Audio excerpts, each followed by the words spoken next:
Shari.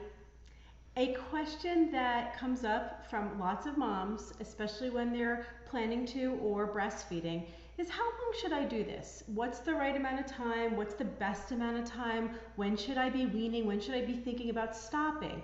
And let me go over a little bit about what the recommendations are and then what you might want to do as a personal choice for yourself.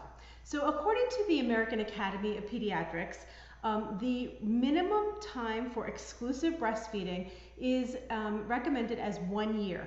And that is, when we talk about exclusive breastfeeding, what we mean is for the first 6 months, no food, no water, no formula. That would be exclusive breastfeeding. And then by the time the baby hits 6 months, you would start to introduce solid foods or baby food or complementary foods in addition to continuing to breastfeed for a minimum of 1 year. So what we're talking about is a minimum of 1 year. That's the recommendation. Now, when we looked at the World Health Organization and what their recommendations are for the world, what we see is a difference in that there is a recommendation to go for a minimum of 2 years. And this is because the babies do continue to receive the benefits of breast milk for as long as you continue to breastfeed them. And for many babies around the world, the safest and healthiest thing for them is to continue for that second year of life. Now, that doesn't mean that the babies in this country, it's not for the best thing for them as well. I say this because so many moms, especially here in the United States,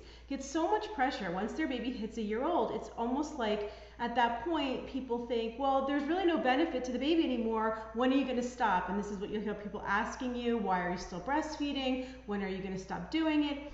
And this really is something that is a personal choice for you. And like I said earlier, the longer that you continue to breastfeed, the more benefits your baby will continue to receive. The amount of antibodies and health benefits to the baby do not decrease over time. And so the more that you can do that, of course, while still feeding them foods, the better.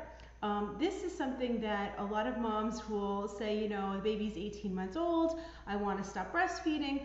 That's a personal choice. But when we talk about what are the benefits for baby and what are the recommendations, those are the recommendations. And so my advice to you, as long as you are both happy doing it, as long as your baby's still happy doing it, as long as you're willing to continue going, that's how long you should breastfeed. There really are no time limits.